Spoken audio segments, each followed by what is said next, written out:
last 10 days is like a golden gift. But that gift is a different kind of gift. It's a gift that you are the one who decide how you mold it, how you use it, how you utilize it. And there's another part of that gift that you have to give it back. Right. It's like people who say like, oh, I'm going to do Hajj when I'm 60 years old because I've lived my life. I'm not ready for Hajj yet. What do you mean ready? When are you ready? Like, what does that mean? You have to start with yourself.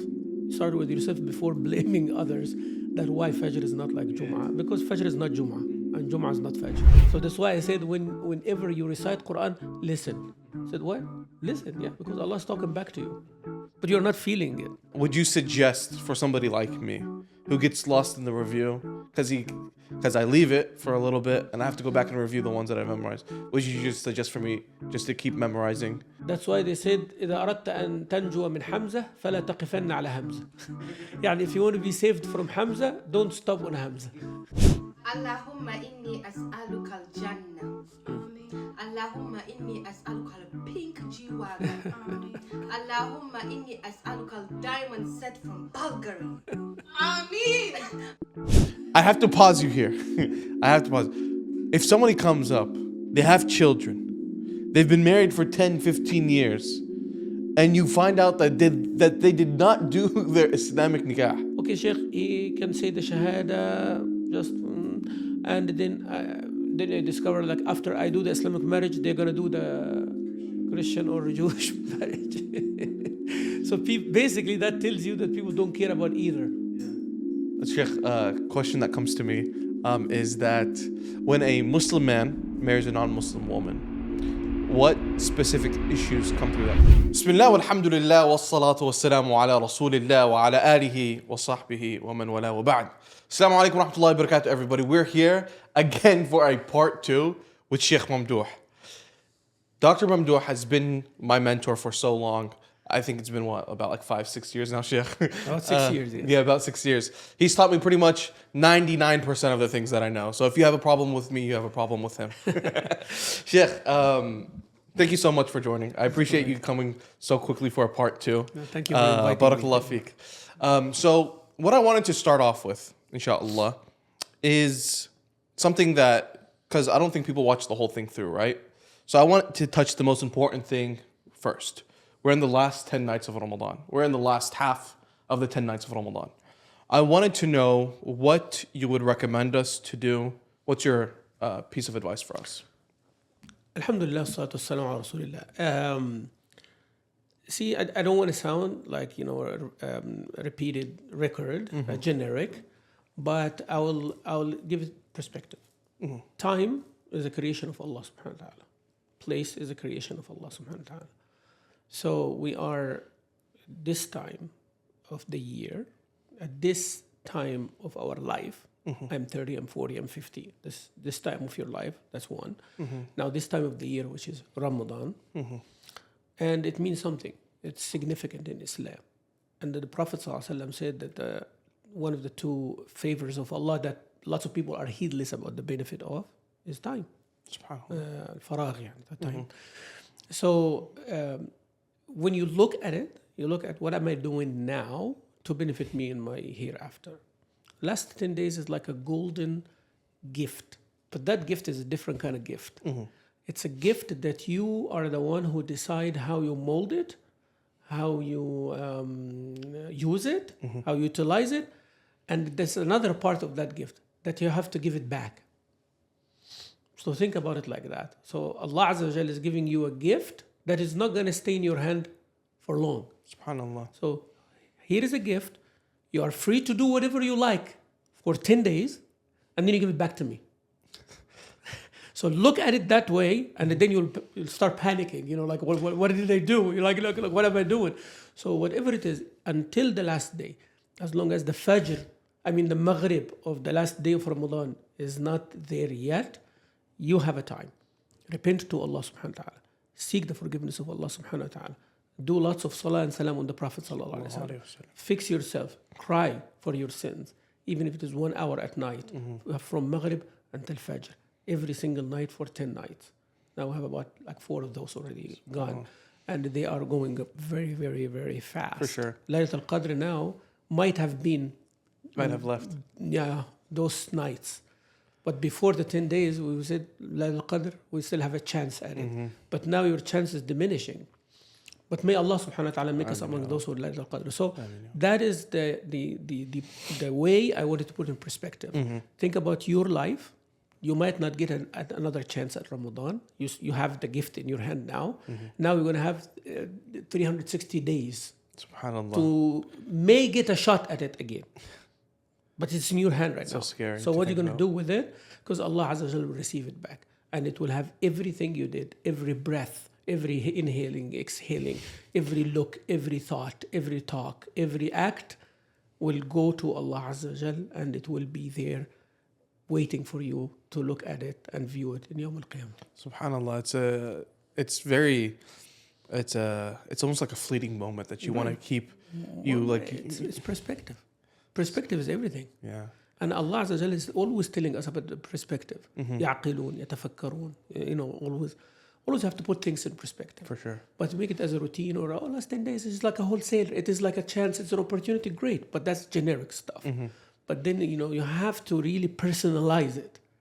Because we do that in everything, Faris. We do that in everything. We do. We do that in everything. Every hour at my work counts. I want a promotion, and I wanted to, ascend, and I wanted to be like this, and I want to be like that, and there's my 401k, and everything is murattab, everything is disciplined, everything is organized.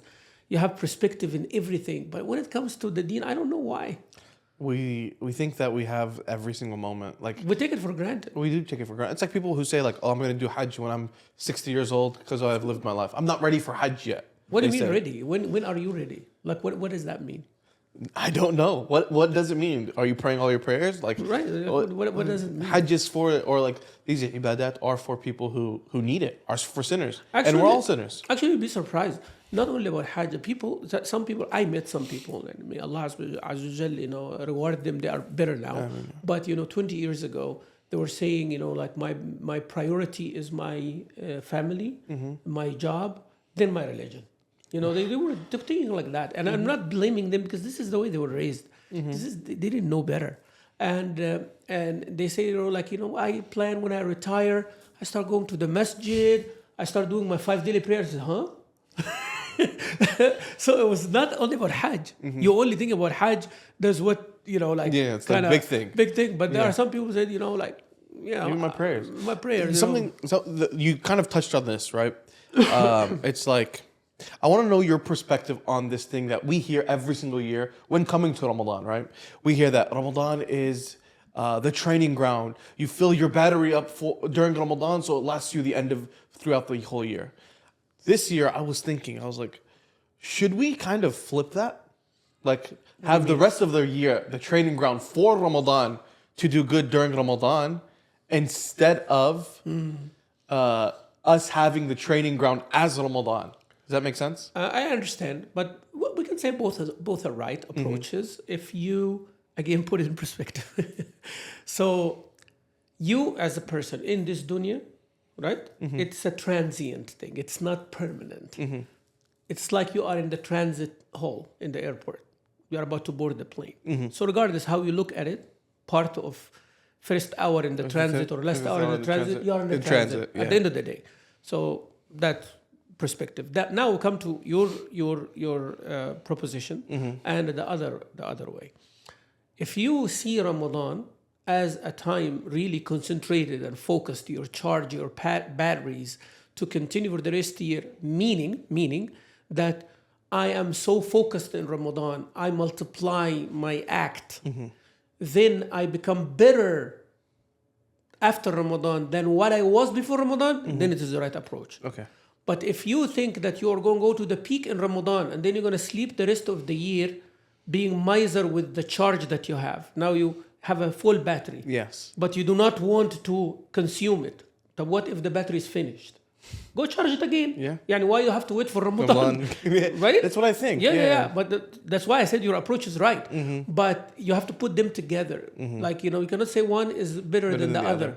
So in Ramadan, I am reaching the peak. So let's say before Ramadan, I was 20% of my capacity. Yes. In Ramadan, I went to 80% in my capacity. Don't go back to 20, 25. Go back to 40. 40. So now the rest of the year you're going to be 40, 45, sometimes 30, sometimes 25, but you never go back to 20, right? And then you keep going. Now, when the next Ramadan comes, you start with 40. So now you're going to go to 90. Yes. Right? 90, 95. And then, after Ramadan, you become 50.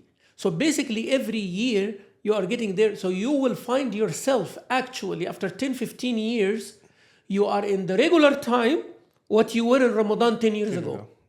Subhanallah. Then you're right. Yes. But if you separate Ramadan from the rest of the year, then some people will go less, some people will go more. No, but make Ramadan is like your point of reference. Yeah.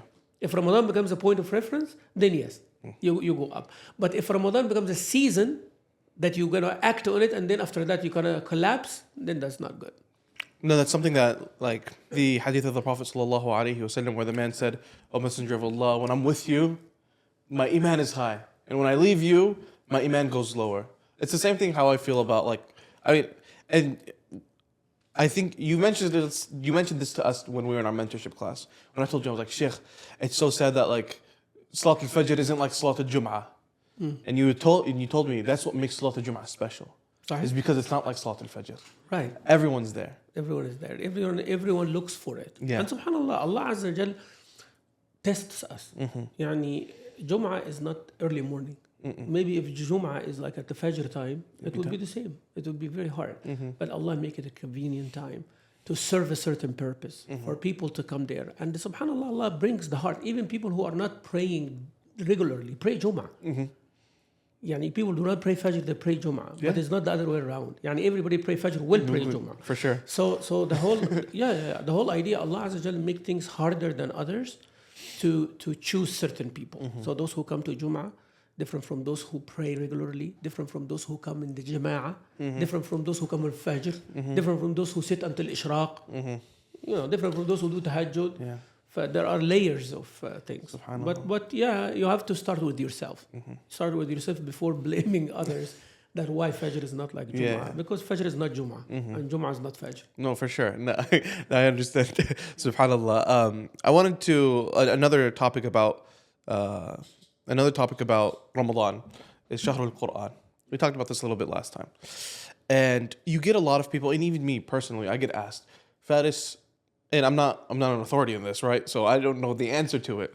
So they're like, Faris, how do I understand the Qur'an? Or what is the virtue of the Qur'an in and of itself, right? And then second is, how do I get closer to the Qur'an in kind of like a systematic, more pragmatic way?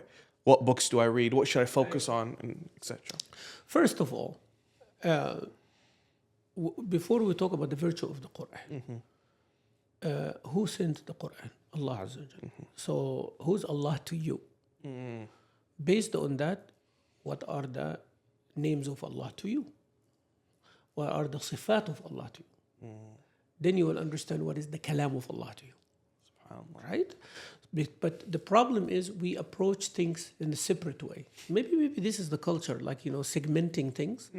So you look at a car without, seeing the manufacturing and the trade and the car business and the auto industry. You are not looking at all of that. You just see a car that it is a fancy, luxurious car I drive. Yeah. But you don't think about the origin of things. What does the car supposed to serve? What's its purpose? What's the purpose? That's what makes people different. So why a person put millions of dollars in a car? Why? There's a purpose for him in that car. And those who manufacture the car picked up that purpose and make that purpose for them. Highlighted it. Otherwise, if you take that out, that concept out of a car, it is worthless. Just like some metal and some carbon fiber or whatever it is. What is it? Like, if you take those pieces out, what is it? It's nothing. But it's the concept that put with it. That is why Allah Azza wa Jalla says in the Quran, وَمَا قَدَرُ اللَّهَ حَقَّ قَدْرِهِ. So there is a haqq qadr of Allah Azza wa Jalla, the qadr of Allah. Everything relating to qadr means value, status. Everything relating to Allah comes from that status. So Allah's rahmah comes from Allah's qadr. Allah's rizq comes from Allah's qadr. Mercy of Allah, forgiveness of Allah, kalam of Allah, has that qadr. So if Allah has a qadr for you, His Qur'an will have qadr for you. His Prophet will have qadr for you. His deen will have qadr for you. Qadr means status. And that is the virtue of Qur'an. Before we talk about anything, you have to attribute it to Allah.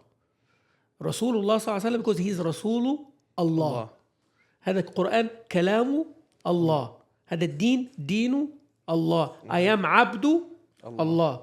The masjid is the house of Allah. الكعبة بيت Allah. That's it. Then you everything else comes after, but that has to settle first. You have to know what is Quran for you. Otherwise, everybody says, "Why do I have to memorize Quran? Why everyone memorize Quran?" See, those questions come because you did not close that circle. What are you talking about? You're talking about the kalam of Allah. What would be better than that? What would be better than that? Even not understanding it. What would be better than repeating the kalam of Allah? And some people said, "Oh, repeating without understanding." I would rather listen to somebody repeating without understanding than somebody like understanding who does not repeat. Yeah, somebody understanding and he's talking. And somebody does not understand and he's reciting the book of Allah to me. He's repeating the kalam of Allah. What is more valuable than that? But you have to understand that first. So that's the virtue of the Quran. Now, we can talk about the Quran in sessions. Yes. Episodes after episodes, right? Maybe there's an idea for you that about Quran. But in summary, once you establish that Quran is the kalam of Allah, then you're going to take it as such. What do you need kalam of Allah for? Guidance, hidayah. You need the kalam of Allah for mercy. You need the kalam of Allah for protection. I'm not saying about, ta'weez and all that. No. What? Protection, shifa, maw'idha, admonition, reminding, shifa, healing, nur, light. All the descriptions of the Quran that came in the Quran, you're looking for. Yeah. You're looking for a furqan. Quran will tell you what is right and what is wrong. My heart is hard. You're looking for softening of the heart. And you see the stories of the people before. You need some mercy in your heart. Quran will bring you down from this arrogance and vanity and all of that. Humbling you. Quran is admonition, gives you maw'idha. Quran is giving you perspective. Look at the heavens, that's what you need to see. Look at yourself, that's what you need to see. Who are you? Who you are? What you're going to become? The day of judgment, what people are.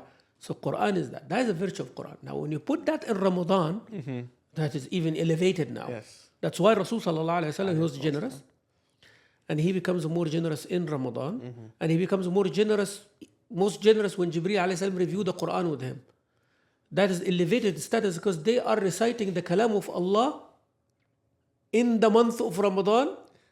The Ameen of the earth was the Ameen of the heavens. Of course, all this dunya means nothing to Rasulullah sallallahu alaihi wasallam now. He wants to give everything. Because now he's in that level of connecting with Allah. Quran will do that to you. Quran. That's why they said, whoever wants to talk to Allah, go prayers. And whoever wants Allah to talk to them, recite Quran. So when you are praying and reciting the Quran, you are in a conversation with Allah Azza wa Jalla. So that's why I said whenever you recite Quran, listen. I said what? Listen, because Allah is talking back to you. But you're not feeling it. Subhanallah. Can you tell us of how Surah Al-Fatiha has kind of like a conversation? صحيح. Surah Al-Fatiha, one of the names of Surah Al-Fatiha is As-Salah. As-Salah. As-Salah, نعم. The prayer, It's called the prayer, As-Salah. فالنبي صلى الله عليه وسلم said, Allah Azza wa Jalla says in الحديث القدسي, قسمت الصلاة بيني وبين عبدي نصفين. I divided Salah, which is Fatiha, to two halves between me and my slave. So if he says, Alhamdulillah Rabbil Alameen, Allah Azza wa Jalla tells his angels, or tells, Allah says, my servant praised me. And when he said Rahman Rahim, my servant praised me more with my attributes. Maliki Yawmiddin, my servant, he glorified me. إياك نعبد وإياك نستعين, he said, this is the contract. It's like a thing, and it's a contract between me and my servant. هذا بيني وبين عبدي. This is between me and my servant. Then you say, now the reason of your prayer, اهدنا الصراط. The first half is praising Allah. Second half is asking for your need. Right? So you are, Ya Allah. Salam, like I said, Assalamu alaikum, Ya Allah. You are. And then إياك نعبد وإياك نستعين. That is the statement now, this is the relationship. اهدنا الصراط, guide us along the straight path, the path of those, till the end of the surah. Allah Azza wa Jalla said, this is due to my servant, my slave, and I will give him what he is asking. So I'll give you hidayah. Yeah. So you are asking Allah hidayah every single day, 17 times. Minimum, yani, that if you do the fard only, you're asking Allah for hidayah. So Surah Al-Fatiha, that's why it is the mother of the Qur'an, the mother of the book, As-Salah, Al-Shafiya, Al-Kafiya. You know, there are many names of Surah Al-Fatiha. No, subhanAllah. I mean, every time that I hear that story, it's because, like, you know, and I'm pretty sure this is with everyone. You don't have 100% khushu' in all of your salawat, right? You read Surah Al-Fatiha and then you read a small short surah, and on your third rak'ah, you forgot what you even read on your first rak'ah sometimes. At least that's what happens to me. And like when I hear this hadith of the Prophet ﷺ telling us that this is a conversation between you and Allah, and you think about it during salah, it gives you like that extra push, that extra like layer of khushu'. Sahih. That's why I said for every student of knowledge, for every Muslim, read the book of Ibn al-Qayyim, which is Asrar al-Salah. It's translated as the inner dimensions of Salah, the secrets of Salah, along with al-Khushu'. Which is the book of Ibn Rajab al-Hanbali. They're both contemporaries of each other. So those two books will give you actually some different perspective about Salah. If you understand that dimension of every act of Salah, because they start from the wudu, the wudu, the adhan, going to the masjid, standing, facing the qibla, raising your hand, doing the takbir. You know, each one of them has a dimension beyond the physical aspect. Once you do that, you become busy with all of this. Then you cannot be distracted. You cannot be distracted. You're saying like, why you put your right hand on your left hand? That's the Prophet ﷺ said. All the prophets used to do that. That's humility. You know, you find now if people are standing in front of a president or something like that, that's how they put their hand like this and. You see, it's automatic. It's automatic. So that is a slave standing of his Lord subhanahu wa ta'ala. If you think about that, you kind of like completely in a different zone. Different zone. Like I'm standing in front of the King of the Kings. He's looking at me now. How dare I look somewhere else? And you are fighting yourself like, you know, I don't want to be distracted. I don't want to go anywhere else now. But I'm reading Surah Al-Fatiha. I'm thinking about it. Now I'm going to go to do ruku'. So the training gets you to the khushu'. SubhanAllah. You mentioned a couple books for khushu' and salah. Now, for understanding the Qur'an, what is kind of like a systematic way? If you could give me like two different roads, right? One for the layman and one for the person who's a little bit more serious. Now, this would not work without a mentor. Okay. So you can read, yes. But I'm afraid that some people will read and they do not have a filter or they do not have like a line that where they can stop or they can go to somebody with knowledge. This is hard in the age of this information revolution. Everybody will read and you can read something very advanced, the first thing that comes in front of you, and then it confuses. So basically, you start first by fixing your letters, Arabic letters, مخارج الحروف, صفات الحروف, how to تلفظ, يعني you see it properly, and that would need a sheikh. Forget about YouTube videos and all that. Somebody has to listen to you and say, you are right, and that's how it is. So make a mental note and recite like that. Otherwise, you think like you're reading like whoever sheikh, and you're not. Or you are imitating the melody, but it's messed up, tajweed. And that's what you see around. You have to read properly. Before you go anywhere else, read your Qur'an properly. Even if you read the 30th juz. Try to memorize it even. Because memorization, by the way, is a secret. There is a level of recollection faster than any computer, faster than anything like that. It is in your head at any time. When you wake up, you remember a verse. You don't have to look anywhere. And then you go reflect on it. So when it's memorized, it's the best. Then, step number 2. Try to find the key words in Qur'an and try to know their meaning, at least in derivatives, even if you don't study Arabic in depth. So read the word qara'a, yaqra'u, iqra', you know, like that. Khalaqa, yakhluqu, the words are most repeated in the Quran. So when you are reciting قل, you know that is say. Huwa means he. Allahu. Ahad means only one. Qul huwa Allahu ahad. Allah is, you get the gist of it. Yes. So that's number 2. I'm talking about a lay person now. For sure. Yes. So now you establish the relationship in a linguistic. So you're reciting it properly. You listen to it. You kind of understand. You get the understanding. Then read in your own language a simple tafsir. Okay. There is a tafsir called Tafsir al-Muyassar. It is made in Saudi Arabia by King Fahd, I think, complex. That it is beautiful, but I don't know if it is in English or not. Okay. But in English, you can find Tafsir Sa'di, Tafsir al-Jalalain. Those are translated to English. This is word for word meaning. But it comes as of an understanding of tafsir. Yeah. So those who wrote it, if I read, I know exactly where they get this from. They got that part from Zamakhshari. They got that part from Qurtubi. I know that the person who wrote that part understood that. But a lay person would not get that. Yeah. You just read whatever. So they now establish the linguistic, the recitation, the listening, memorize the little bit, understand the key words. Then you read the tafsir of the ayah in your language or in Arabic if you are Arab or understand Arabic.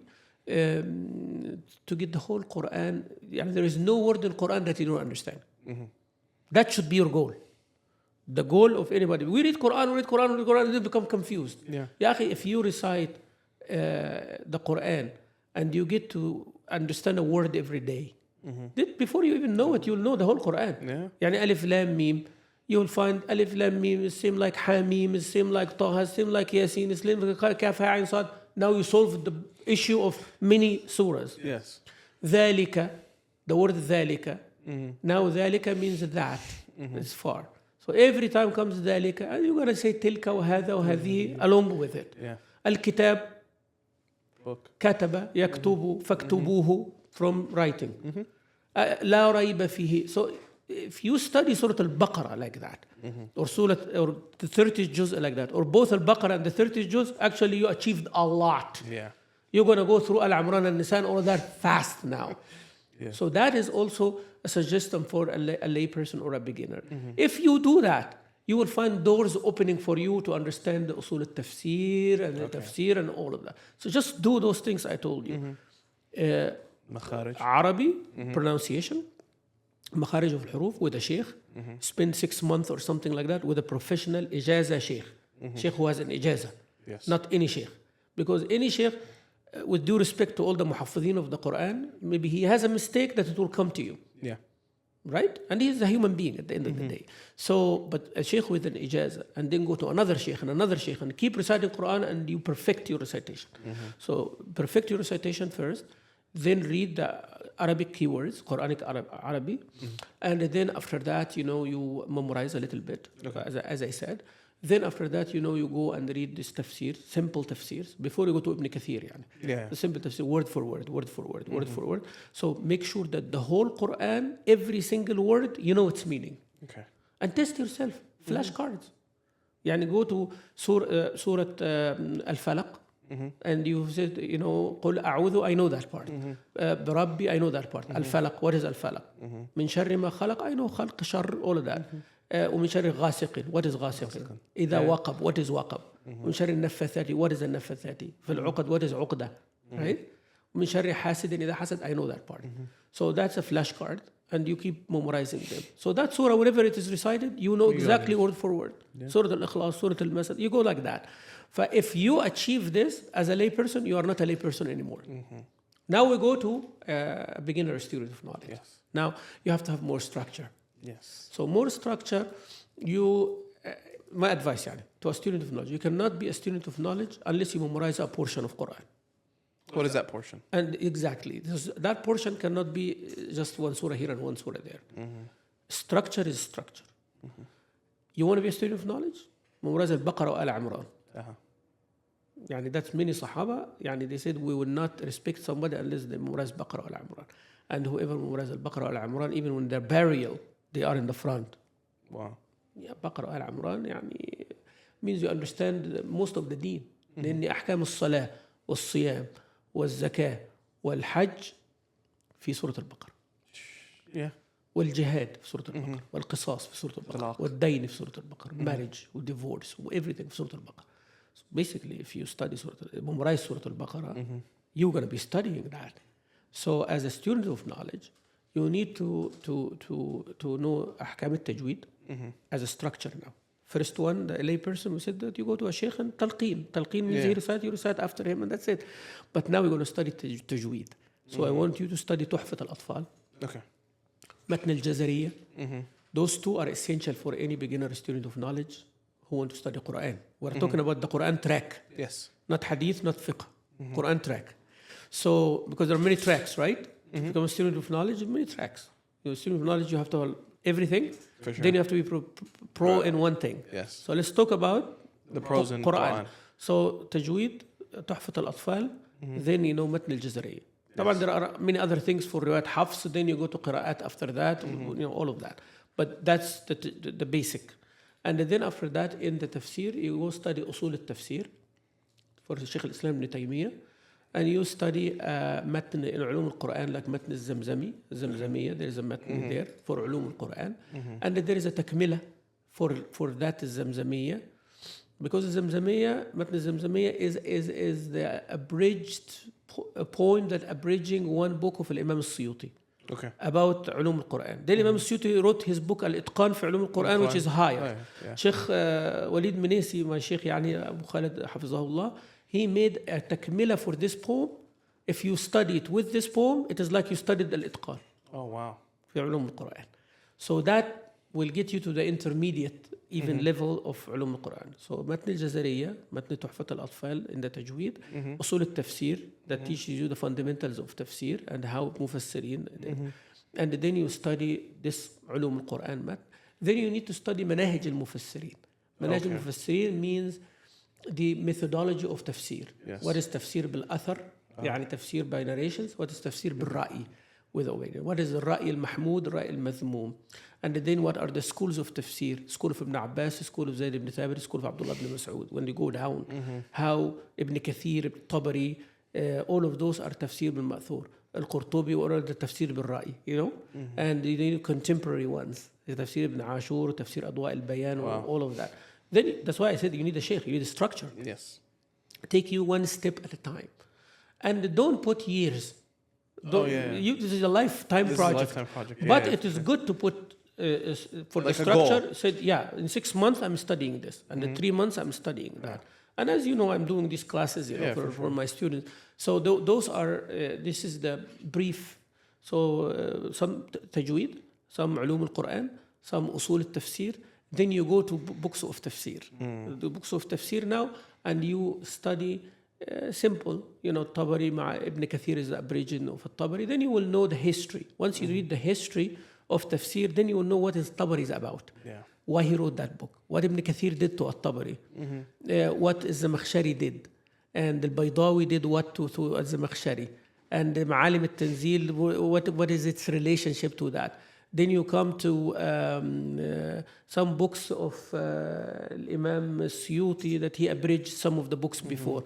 You will know, because now why do I read these 2 books if there is one book that gather both of them? Yeah. I read that book, and there is a benefit to read the earlier books. There is a benefit to read the contemporary books.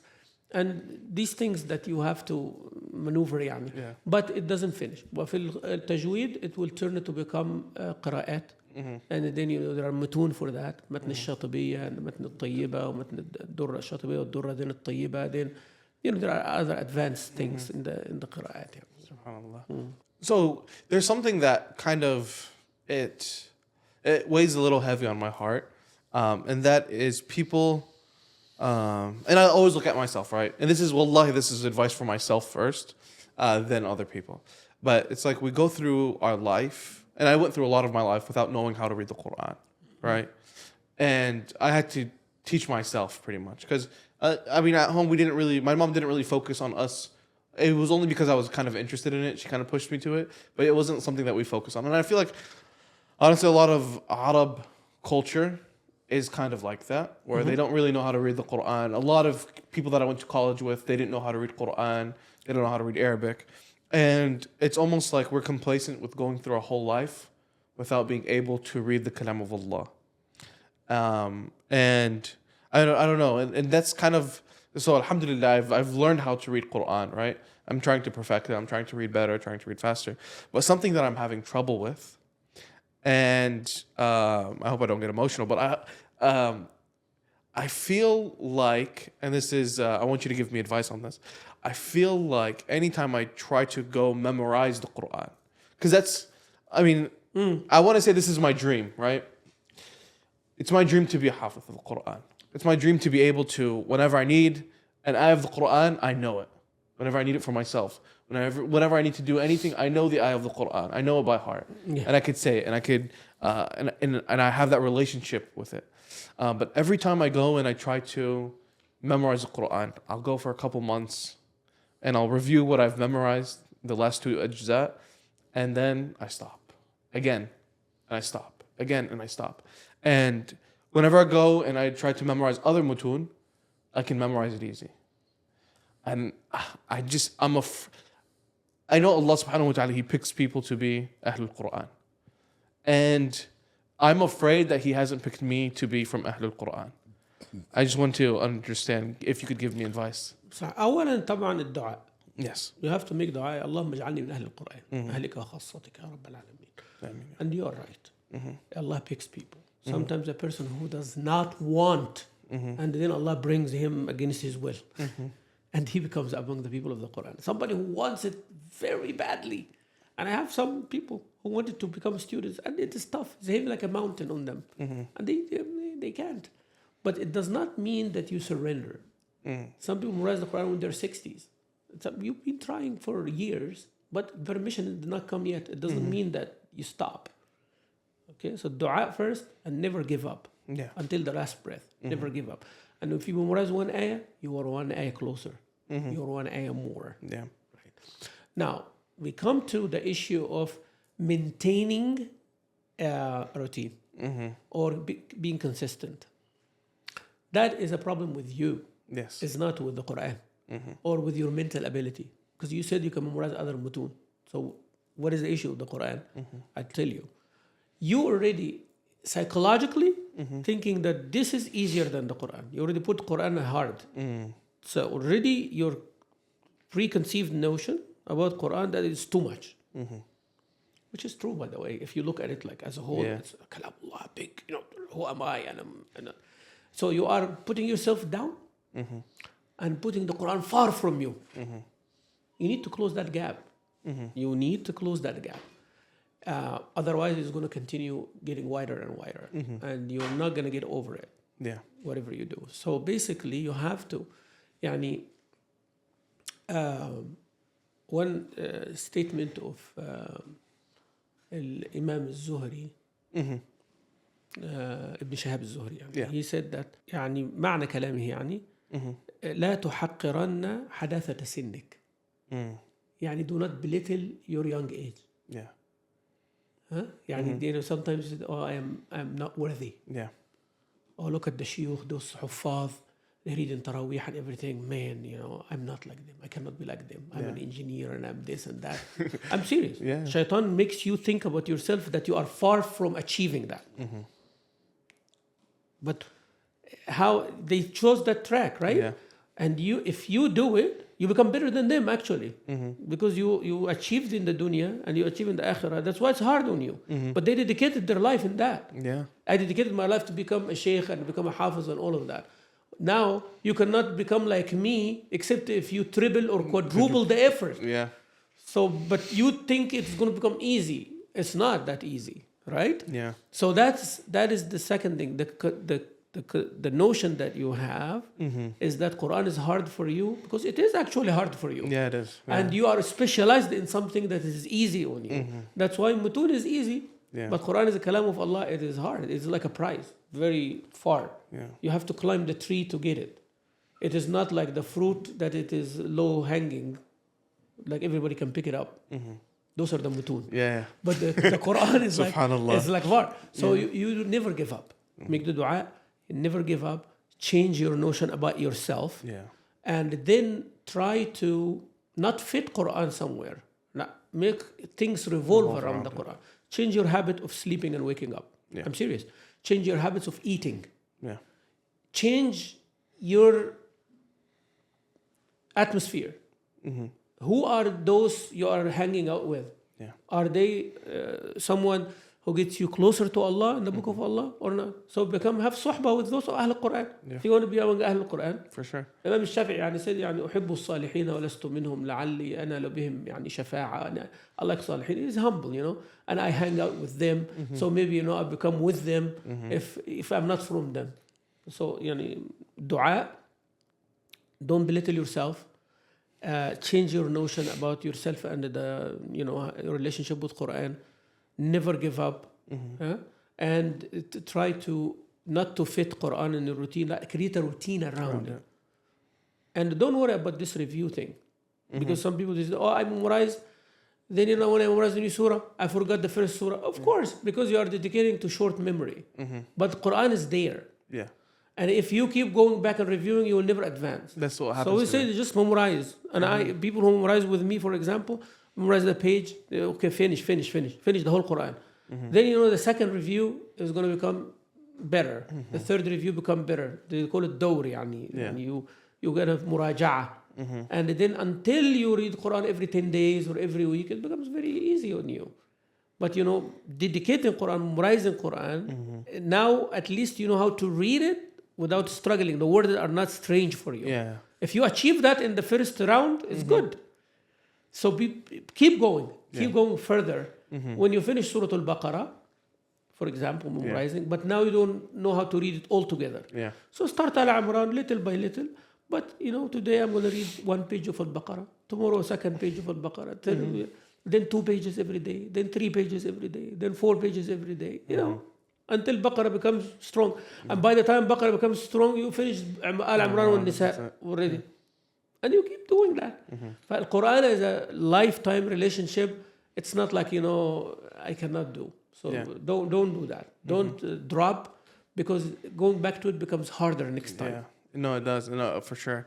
No, Jazakumullah khair. So would you suggest for somebody like me who gets lost in the review, because I leave it for a little bit and I have to go back and review the ones that I memorized, would you just suggest for me just to keep memorizing and then a page after a page after a page? Keep memorizing and make one day in the week for review.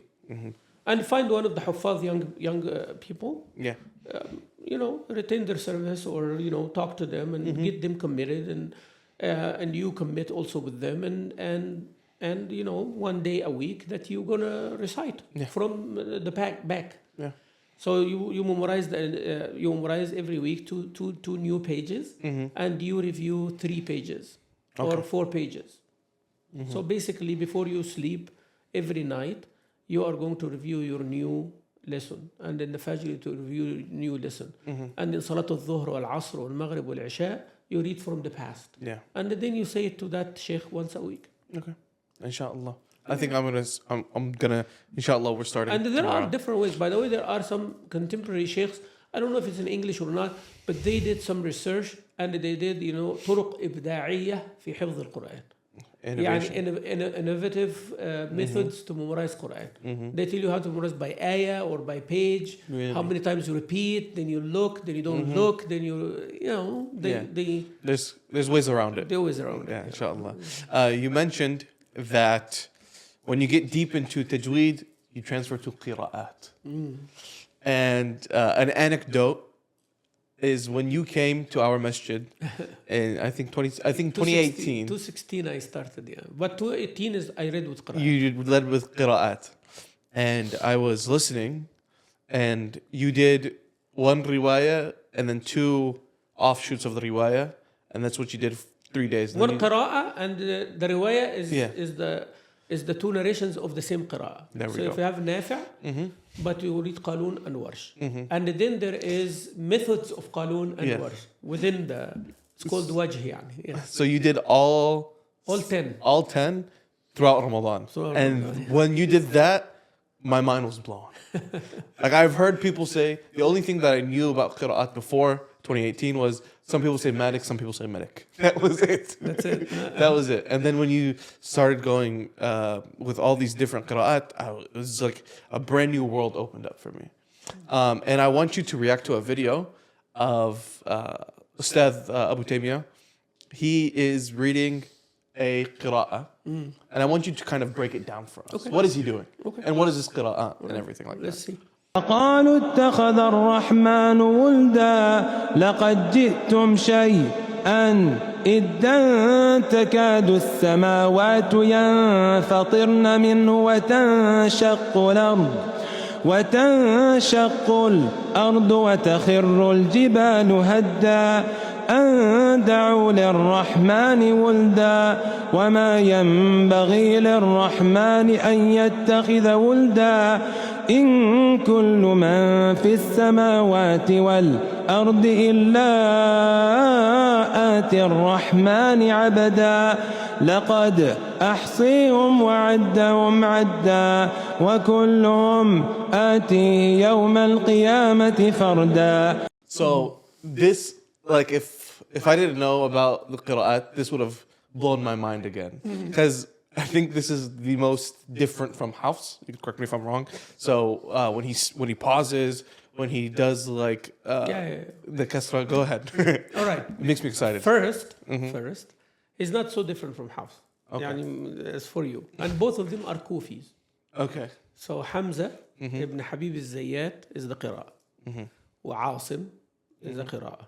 والكسائي is the qira'ah.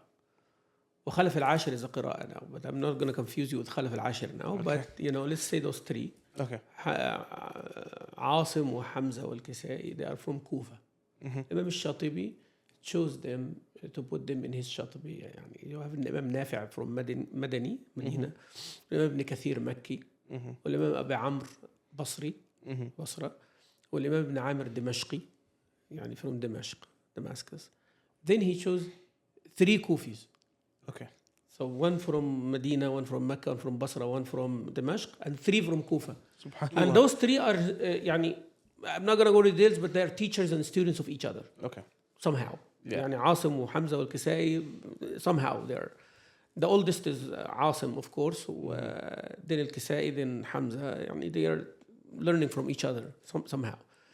Hafs himself has a style, but from طيبة, not from Shatibi. يعني. Okay. He stops on Hamza, سبح اسم ربك الأعلى الذي خلق فسوى, like that.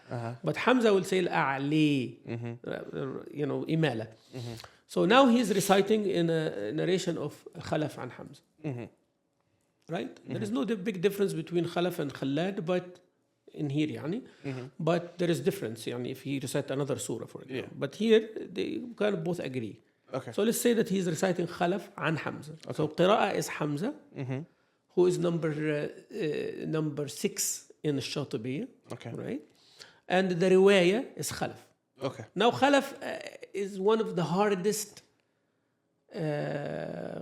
riwayat. Hamza is very hard, like Warsh and Nafi' is tough. Hamza is tougher. Oh wow. Yes.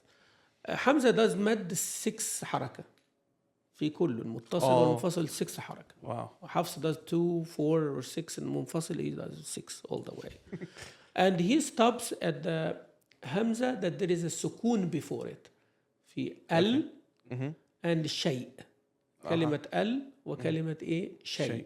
شيء and then an ends with the sukun, then there is a hamza after it. That's why he said لقد جئتم شيئا إدا. So he pauses for like that split of second.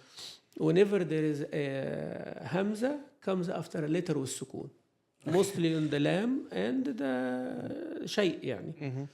All right? So this is one of the things that identify khalaf.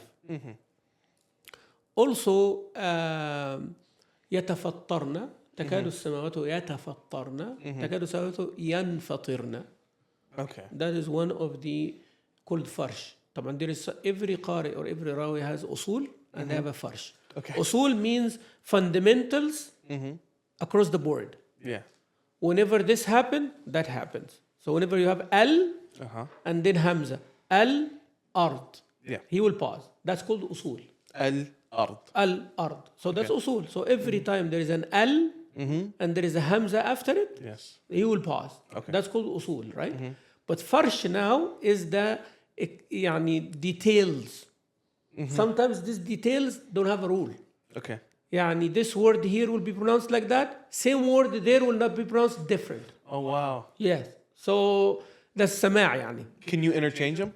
No. Okay. So it has to be like Wow. in here Hamza did not follow his rule. Okay. In here like that. So يتفطرنا becomes ينفطرنا. Okay. The same thing. يتفطرنا وينفطرنا. يتفطرنا is more of a repeated act. Okay. ينفطرنا means they will split. Okay. يتفطرنا there is more than one split. Subhanallah. So it gives you more of the meaning. Given more of the meaning. Okay. So he said that the word walada becomes wulda, same thing. Like Hamza, خلف يعني Hamza in general, the word becomes im. Okay. يعني أمهاتكم becomes إمهاتكم. He has عليهم becomes عليهم. طبعا Hamza بقى there's a big difference, big problem when he stops on Hamza. Okay. That's why they said إذا أردت أن تنجو من حمزة فلا تقفن على همزة. يعني if you want to be saved from Hamza, don't stop on Hamza. And it becomes even more complicated if the word has two Hamzas. Like هؤلاء. Yeah. You know how many wajh Hamza can stop on this one? 13. 13 different ways. There are 15 practical ways to stop at هؤلاء. But he will stop 13 different ways. Because there's ha, u, that is a hamza. So he will do 6 haraka. Ha, ula. But hamza will not make tahqiq in that hamza last one. Okay. So he will say ha, ula. Okay. La. Yep. Then ha, ula. 4 haraka. Okay. هؤلاء 6 حركات. Then he will say هؤلاء like you know the issue. And he will go like that different 13. So he said وقالوا اتخذ الرحمن ولدا لقد جئتم شيئا. And he said لقد جئتم, not لقد جئتم. Dal with the jim, they will merge. Okay. Lots of إدغام عند حمزة يعني في إدغام كثير.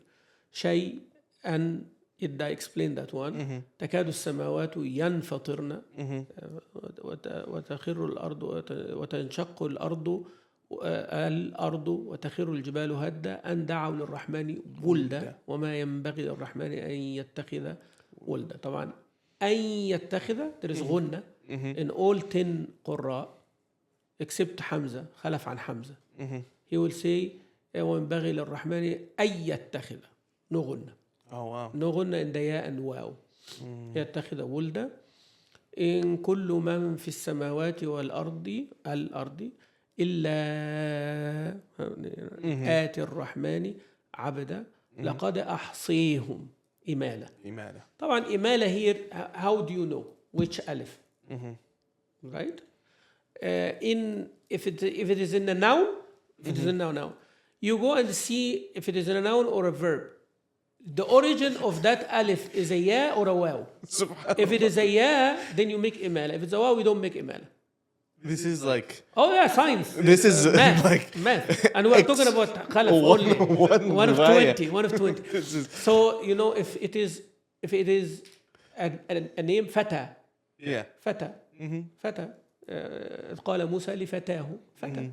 طب do I do imala or not? If you make مثنى يعني الدول you're going to say فتياني. So there is a ya here. Yes. That alif will make imala. Okay. Fata. It becomes fatih. Right? طيب. If it is a verb أحصى يحصي. There is a ya. So you're going to say أحصي. Wow. All right? So that's why and طبعا there is exception for every rule. For sure. أعصاه وعدهم عدا وكلهم آتيه يوم القيامة فردا. يعني that's some of the khalaf. But khalaf is one of the hardest ones. That khalaf himself, that khalaf, who is the rawi of Hamza, he has his own qira'ah. He has a qira'ah. He has a qira'ah called Khalaf al-Ashir. Wow. Khalaf the 10th. And he has 2 narrators. Himself. And they're very similar to Hafs. So he's part of the 10. Khalaf in his choice from Hamza, he does lots of things that he will not do for himself as the qari himself. Yeah. يعني as a qari himself. Abdullah ibn Mas'ud, he is a qari for himself. He recite certain way. Mus'haf Abdullah ibn Mas'ud is qira'at shazza. Yep. يعني it's irregular.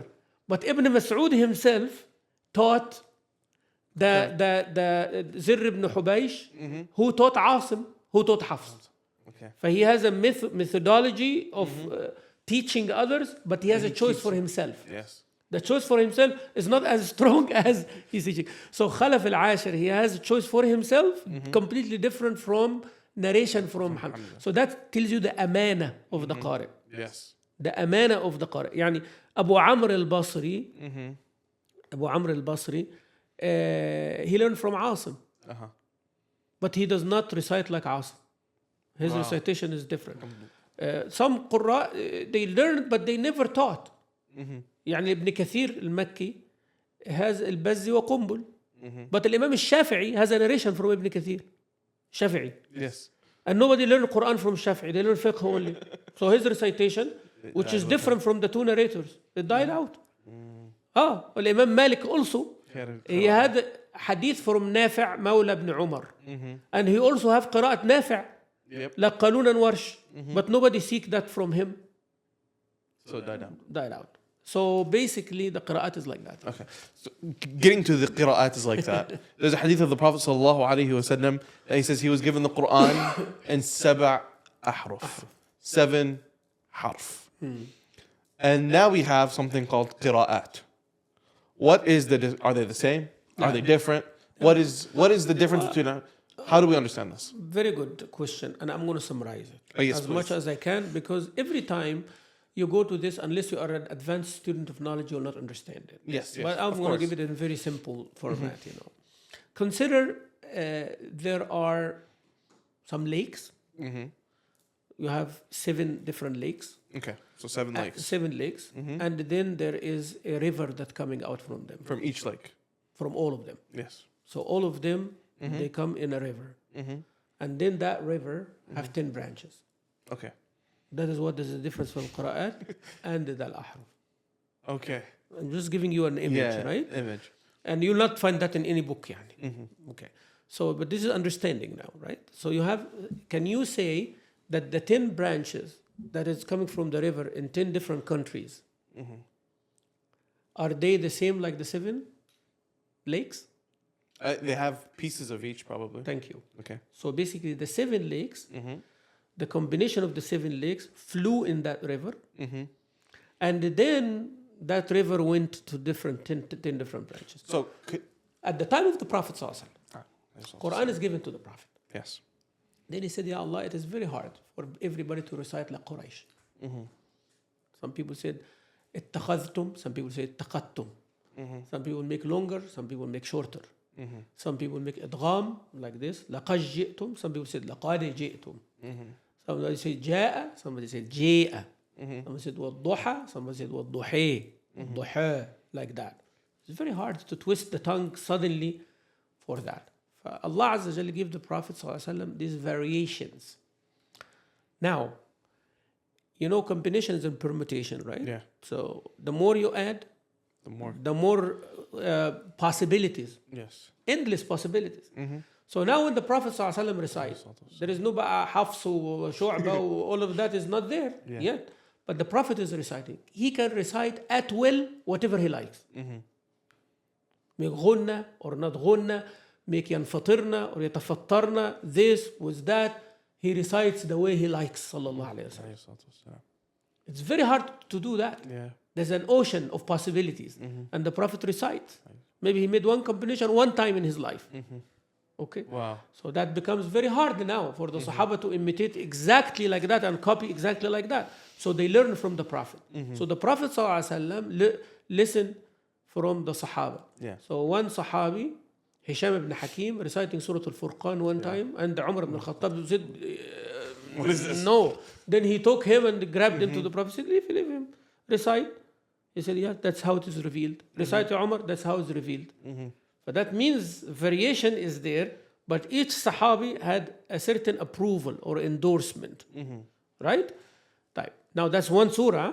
Now you can imagine now the Prophet ﷺ taught Abdullah ibn Mas'ud in a certain way, taught Zayd ibn Thabit in a certain way, and they both recited to the Prophet with the variations. If a word comes, he approves that. And then the Sahaba taught the Tabi'een the same exact way. Now those 10 Qurra, how did they come? They did not come from a vacuum like this. They are famous. People went because of their mastery of Qur'an. They recite very well. Like now, many sheikhs in Houston, but people go to a specific one. Yes. And that one becomes the point of reference. Yes. If you want to be a master in the Qur'an with ijaza, go to this guy. If you want to learn with a beautiful voice, go to this guy. Right? For they, Sahaba, as I said, they have a choice out of this ahruf of the Prophet ﷺ. This ahruf. So the ahruf is only Prophet ﷺ doing with it. But then every tribe or every people will recite according to their own tongue. But you cannot say that this is a harf. Yeah. They might recite with other things. It becomes easy on them later on, but this is their choice. So the Qari now comes and say, he chooses certain things and combine them together. That becomes his choice. So Imam Nafi', he said, you know what? From the beginning of the Quran until the end, I am going to apply that rule. He standardized it himself. He standardized himself. Yes. But within his standard, there are variations. You have usul that will not change. But then you have differences. I can recite with fath, with mala, with this. Yeah. Then Qalun comes in the picture. His student Qalun. He has hundreds of students. Yes. But Qalun now is distinguished. So he tell Qalun, Ya Qalun, you're going to recite like this, or this. That's it. Ya Warsh, you're going to recite like this, and that's it. So Warsh has 4 different ways. Qalun has 4 different ways. Okay? So Qalun has those 4 different ways. If you recite like this is how we're going to go. If you recite like this is how we're going to go. If you recite like this, you're going to go. Warsh is the same thing. Imam al-Shatibi, later now, Imam al-Shatibi now, he chooses from that. He said, okay, I'm going to take the 4 ways of Qarun, but I'm going to take 3 only of Warsh. Okay. Imam al-Jazari now, he will say, oh, the Warsh of Tariq al-Asbahani, this is a different one. Yeah. So basically, Imam al-Shatibi is the one who standardized the standardized. Yes. So there is a standard for Qira'at Nafi', but Imam al-Shatibi said, I'm going to only have in my collection this one. Yes. That's why any beginner in Qira'at read Shatibiyya first. Yeah. Variations are less. يعني الشاطبية variations are less. There are 4 طريق of Qalun, 3 طريق of Warsh. 1 طريق of Warsh, I'm sorry. يعني هو 1 طريق but different أوجه. يعني قالون أبي نشيط عن قالون والأزرق عن ورش. That's called طريق. And within the طريق there are 4 وجه here and 3 وجه here. That Shatibi chose that, right? Now if you go to الطيبة, he is not satisfied with that only. He will bring all the طريقs leading to ورش عن نافع, all the طريقs leading قالون عن نافع. So the 10 قراءات في الطيبة 1000 طريق. 1000 different طريقs. And each of them has different variation. Yes. 1000 different طريقs. في الطيبة. Allahu Akbar. Allahu Akbar. This is like, so it's like, you know how minuscule you are compared to to like the amazement of the Quran. Yeah, and there is a science for it that you do not study every single thing, but once you get it, you get it. Right? And there's like it's like you do equations. Yeah. You might see the equation for the first time, but you know how it is. You know these things. It's like a pattern almost. It's a pattern, yeah. Okay. And then there are 5-6 tariqs. They are the same thing, but they're different letter or a different word only. يعني حفص مثلا, they said there's 28 طريق, and some said 58 طريق for حفص عن عاصم يعني. But those are very simple words. يعني you'll find like about 15 words, 16 in the whole words Quran. in the whole Quran that they are the differences that all of those tariqs going around. Okay. It becomes simple and easy. SubhanAllah. So so this is what you studied for around 17 years. All right. And something else that you studied, that you got your PhD in. Oh, completely different. That transition, right? That segue. Something else that you got your PhD in is divorce. Right. Why the switch so completely different from because I was Qir'at? going through divorce. SubhanAllah. So this is not funny, but I'm laughing just because of the لا حول ولا because of the how Allah Azza wa Jal يعني put you to do things that not necessarily in your plan. Okay. So it was never my plan to specialize in that specific field. Yeah. Subhanallah, all my life there were two things I don't touch, or I don't give fatwa in, or I don't speak about. Financial, like business transactions, and talaq. Anybody asks me for anything regarding aqidah, ibadah, all of that, I respond, no problem. But when talaq, I refer to other sheikhs. When it comes to business transactions, يعني partnership وزكاة وميراث وinheritance, I refer to someone else. Then I went through the issue. Then when I went through the issue, I was still not thinking about it. But being in the United States, and the clash between the Islamic way and the civil way, are they, opposite? Are they together? Is there a conflict? That conflict can be solved or not? Then you take it away from personal things. Like after it was done, then I started thinking. You get a time to reflect. Yeah. And nobody will understand that except those who went through divorce. And for a man, it's different from a woman. Like a man is always like, the time of divorce is normally, or generally, he just want to get over with. He's not happy with what is happening. He does not want to go to the details. He just wanted to get over with. And I'm talking about somebody who's practicing Muslim, who's fearful of Allah. But other than that, there were no difference, man or woman or whatever. Yeah. But women, they fight with their emotions. So basically, there will be no red lines, nothing like that. And a sister can be very pious, can be very good, can be hafiz of the Qur'an and everything, but our emotion get the worst out. That's my study. I reached to that as well. Rarely you find like a fight that the woman is not being like emotional. Overboard. Now culture and the law, they play a very, very important role. Culture, her aunties, her grandmother, her mom, her sisters will tell her no, this, that. Plus, if you're in a Muslim country, again, how far can you go with the law? Yeah. So her emotions, cannot take her far, because the law and the culture is not aligned with that emotion in a wrong way. Yeah. Here in this country, the culture is the culture of freedom. Culture of expressing one's opinion. It doesn't matter how deviant is the opinion or how worthless is the opinion. It does not matter. You just can speak because you want to. Because you have the right to. Because you have a right to. That's it. And then add to that the law, that it is not based on religion or it's based on universal justice. It is based on a bill which is passed by a powerful group, did something, and then the bill is passed, and then it becomes a law, and that's how it works, People make everything. So it doesn't matter now. So with that said,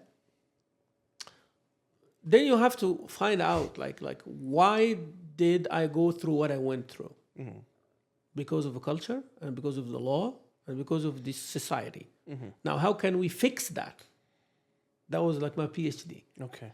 Now, when you go to PhD, you reach the results that you not plan for. You did not plan. Okay. And sometimes the results against what you actually were thinking. Then you are not it's not a personal issue for you anymore. It is more of not everybody who went through divorce is like me. Yeah. And not everybody is bad. And not every woman is bad. Not every man is good. There are different things. So I started looking at it in that way. So 4 years of research. And subhanallah, the amount of research and done in Islamic divorce is very rare in the West. And in the East, they don't get it. When I was defending my thesis in Egypt, lots of things that what is this? Really? Like what? That's how it happens? Really? This, that? So it's just like that. So I had to compare the Texas Family Code with the fiqh the Sharia, and reference the Egyptian family code, which is not 100% Sharia either. So you have to see how man-made law can be made if it is having the Islamic umbrella, and how the man-made law when the separation between the church and the state, which is the United States. Yeah. The good aspect of it here in Texas, for example, is that whatever the couple agree on, it goes. And the Sharia says the same thing. So basically, if they go to mediation at any time through the litigation, it's good. So problem can be solved. So the problem now, I found out, the problem is not actually the culture or the law. The problem is the desire of the person to choose Sharia or not. You see, that is what I found. Whether they choose the Sharia because consciously they're choosing the Sharia, or they choose the Sharia because it will give them more than the law. In the case that the man doesn't have money to divide, they run to the Sharia because the woman will get more this way. But if the court will give them more, they run to the court because the court will give. So whoever is achieving more, they choose. So whether they are choosing it consciously but deviantly, or they are choosing it out of ignorance. Some people I came to know that they are married for 15 years just in the court. Not Islamically. Not Islamically. And they come to the masjid and they had children thinking that was an Islamic marriage because they were in America and this is what marriage is. Wow. I'm serious. I did 4 or 5 of those. Like since I came to Masjid Salam, very good people. I mean, of course, I just keep that as confidential. Yeah. Very good people, very practicing people. But they came to practice later and they discovered that. And they come and say, Sheikh, what should they do? Let's do the nikah now. Well, it's okay. I have to pause you here. I have to pause. If somebody comes up, they have children, they've been married for 10, 15 years, and you find out that they did not do their Islamic nikah. لا هو في something called شبهة النكاح. يعني it is a pseudo Sharia marriage. Okay. Why? If there is acceptance between a man and a woman, her father knows, or whatever knows, now they went to the court. There is no witnesses. So the wali knows. So khalas, no problem. But they went to the court, right? According to Imam Malik, shuhud is not a condition. Really? 2 witnesses. Okay. As long as you make ishhar before consummation of marriage. Oh, okay. Yani the community knows before the consummation of marriage. So basically it can be, okay, we cannot say you living in zina. Yani. Yeah. It's shubhat al-nikah. Yani fi shubha al-nikah. It's like a woman comes, she married with a man without her wali's approval. Right? Then later on we said, no, that marriage was, but we are not going to say the marriage is void. That means you were living in zina. They were in a marriage, but not a perfect way of procedure. Yani. But you are married. We're not going to cancel the marriage. We're not going to say that you are haram. But let's do the contract from the beginning again, just in case. Or they tell the father to approve of it وخلاص. Yeah. فيعني there are ways around it. Subhanallah. فيعني the reason I chose this divorce is because of a personal issue, but it became not personal anymore, right? After a few months of the research. And then I started actually seeing things I was thinking is right, and I found it was wrong. Okay. My assumption was wrong. And things that I was thinking was wrong, it became right, actually right. I mean, my analysis of why people insist on the court system. And I find that basically it's in the tarbiyah. Okay. How they're raised. And then revenge. Of course. Yeah, they are bitter in the heart. That's why I advise people, like, if you plan for divorce, plan it. It might sound weird, but don't become reactionary. The court, I'm going to serve him. I'm going to do this to her. Blah, blah, blah. Then it's never going to be right. And the kids will be the sacrifice if there are kids. Then the heart will not be good even. Even after they remarry with the baggage. And the baggage is bad. You're going to make another two more people, the one he marries and the one she marries, suffer more. What you had before. But plan it, seek counsel. That's why, now there are collaborative divorces. Okay. There are. Like how they have a lawyer, they have an accountant, financial advisor, they have a psychological therapist there, and they will have somebody religious if they're religious. And all those, they work as a team. Wow. Oh, yes. Yeah, when I was taking mediation arbitration classes, they said that there are different types of divorces now. You go mediation, you go arbitration, you go like for counseling, and now there are companies that they do that. Really? Two people go to divorce, they will plan it for you. It's like a project. It is a project. And by the way, you'll be surprised. I tell people to do that. Really? And I tell people, if you're thinking about divorce, if divorce becomes the option, of course, I'll advise, I will say that if you want to solve it, if there is none, خلاص, divorce it is, let's talk about it. And then you give them the shari'i thing, tell them mediate, will make sure that everything is met, and we'll make a hybrid way. It's not khula', it's not like this, it's not like that. Everybody's happy. Everybody's happy, you willingly do it, they sign, they go to the court, they get their civil divorce done and Islamic divorce at the same time. So it was like 850 pages, Subhanallah. thesis. Subhanallah. And now there is 6 books coming out of that, inshallah. 6 books. 6 books. They will be printed in Arabic by the end of this year. Inshallah. And then the translation work, inshallah, will work after that. Wow, Allahumma barak. So something that I wanted to talk about as well is my last episode, Sheikh Uthman Fuad was here. And he was telling me when he does his coaching, he can't say counseling due to legal reasons, when he does his coaching, he says a lot of the issues that he runs by are people of my generation, second generation Muslims in America, right? Their parents are immigrants, and we've grown up, and we either have children or are going to have children, is that they feel pressure from both sides. They feel the lack of boundaries that they have with their parents, with that first generation, and then they feel a huge responsibility to upkeep their children, to go on the same path that they're going on, with the decrease in morality in America. Do you see that as a problem as well? Do you see that as like... Of course. يعني شوف, see, that our religion is a religion of a chain of narration. Yes. Right? And the tarbiyah also the same thing. Oh. Okay? So if it doesn't matter, whatever your relationship with your parents is for sure going to reflect on your relationship with your children. Okay. Absolutely. And there is no way around it. You don't have a relationship with your parents, it's going to be very tough to have a good relationship with your children. I'm not saying that there is no chance. There are chance. People who suffered with their parents, they avoid that and they do a good job with their children. But that's not the default, though. The default is whatever problems there, they go through. Okay. Whether you like it or not.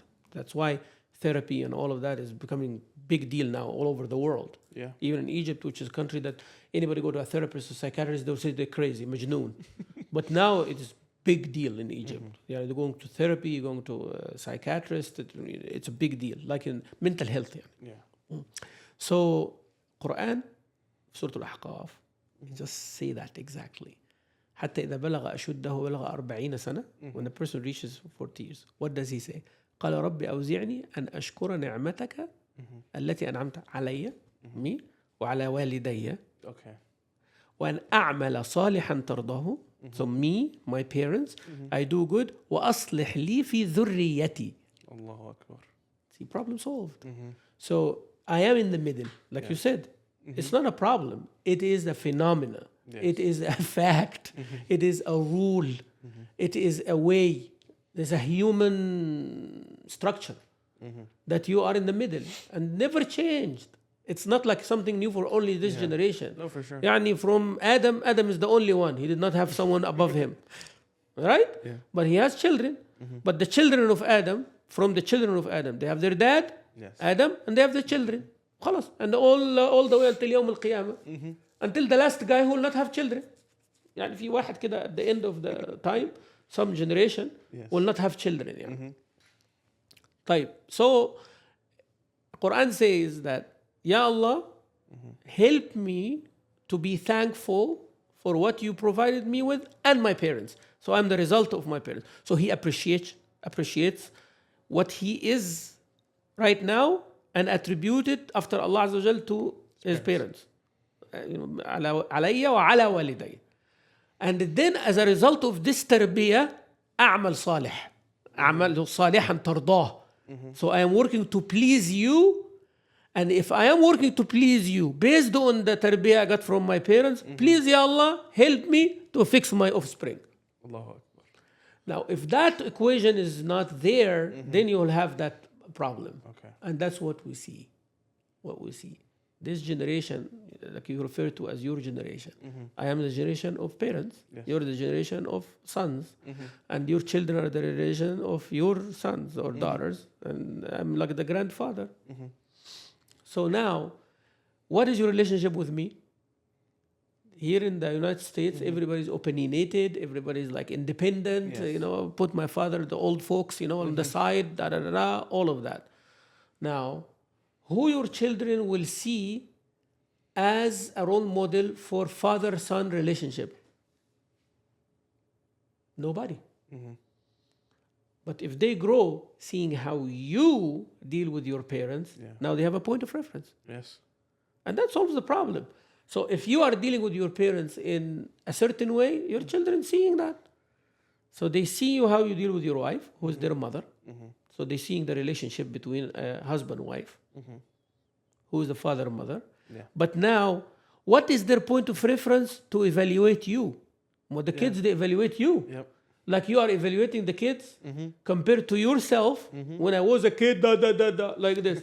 All of us went through this. Yeah. I'm sure. Your parents said that in front of you and you didn't like it. Now you're going to say it in front of your kids and they will not like it. Subhanallah. وتلك الأيام نداولها بين الناس. Allah Azza wa Jalla will give the days, whatever you were telling your parents, yeah. Your children say, yeah. You'll remember. Trust me, you'll remember. When you are 40, you're going to remember. I'm paying now. So, but the children, how they are going to evaluate you as a good father or not? They see their friends, that's number one, but that's not enough. They have to see someone older. That is why your kids have to be exposed to your parents. Yeah. Otherwise, they are going to be lacking big time when they grow up. And your parents, looking at them now, they avoid all the mistakes they did with you. They're very passionate. They love them. They said, why you are not like this to me? Exactly. Or they ignore you. You just brought us the best Qur'at al-Ain. That's why al-Hafid is dearer than the son himself. Dearer, the grandchild. So you have to cross that gap by making them one unit. That's why the grandfather will give the hikmah, grandmother will give the love to the child, the daughter, this and that. They have to see that. But American culture, they cut off the parents. Yeah. They don't want the parents to be in their life. It doesn't matter what your agreement or disagreement. Now we're talking about a human being who will be functioning as a member of the community. They have to see that generation, that old generation. They have to see, they have to learn from, and you have to give them that chance. Subhanallah. Yeah. It's exciting. It's also scary. It's a big responsibility. Subhanallah. I want you to react to a video. Inshallah. This is kind of it. How do I say this? It kind of irked me a little bit. So it's family or? It's about marriage. Marriage, okay. Yes. So this brother, he's talking to himself, pretending it's in a podcast. We're not going to get into that intention part. It's just No. I'm not saying intention, nothing. I'm just giving you the zahir, and he's talking about his personal preference in marriage. Okay. Go ahead. So me, as a Muslim man, I would marry a Jewish woman. If I had to choose between a Muslim lady and a Jewish lady. But the Muslim lady is very arrogant. She's always got something rude to say. She's always been toxic towards me and my loved ones. She's always been horrible towards her own friends. She doesn't guard my secrets. She wants to expose me online if she doesn't get her way. But then there was a Jewish woman who's respectful towards me, my loved ones, my family, even though we've got two complete different religions. And even though there's a lot of conflict, but she's respectful towards me, my loved ones. She doesn't gossip about me. There's no mind games being played by her towards me. I would much rather marry the Jewish lady. Any day of the week. Any day of the week. I wanted to get your thoughts on this. Yeah, and the brother looks young, and the logic he used is flawed, right? So as I told you last episode, there is a pre-assumption here. Yes. The presumption, he assuming that the world only have two ladies. One of them is a bad Muslim, and one of them a good Jew, moral. I'm not talking about comparing the religion, because him putting the religion there has like some, I don't know what is the agenda, like what? What about if there's a Christian one? What if there's a Buddhist one? Like if there's a Buddhist one who is that good, would you marry her any day of the week? See, the answer is no. So why you put a Jew there? Why? Why you make that comparison? As if there is, somebody said, you know what?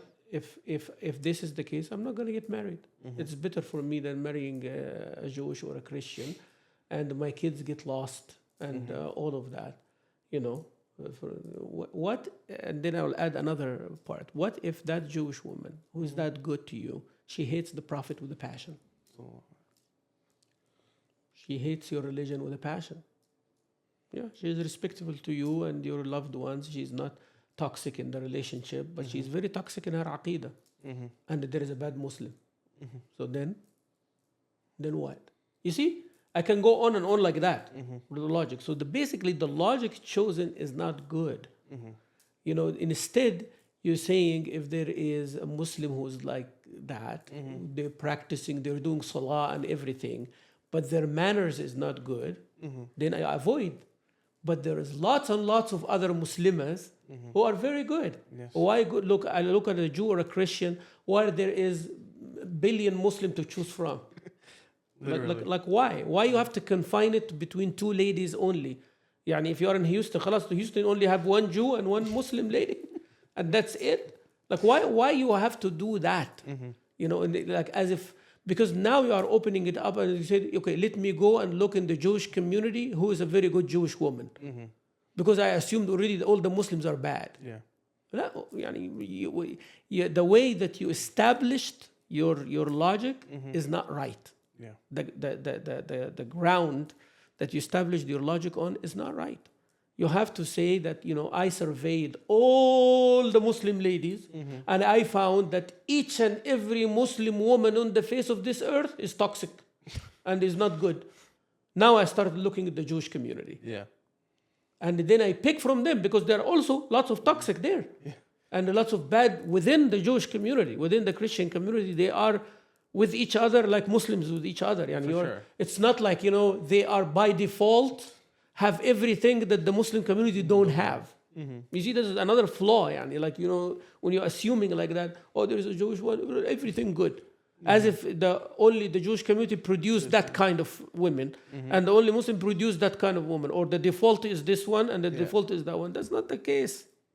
That's actually the opposite. The majority of the Muslim women are good. For sure. And they are a good match if you look. But now you have a desire any time of the week and and all that kind of thing. I'm very sad because this is the result of having this media, social media platforms. Everybody can speak and everybody can do everything.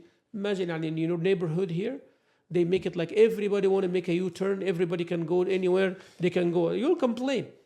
Your house will not feel like a good place anymore because everybody can get into your neighborhood.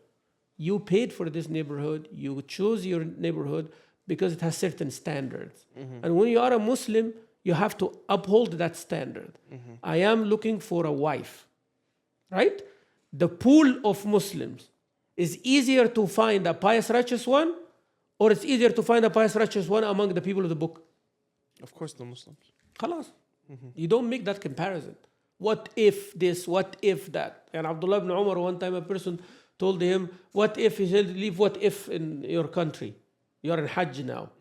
Tell me what you have a problem with. Ask me about it. But don't say what if. خلي what if في Yemen.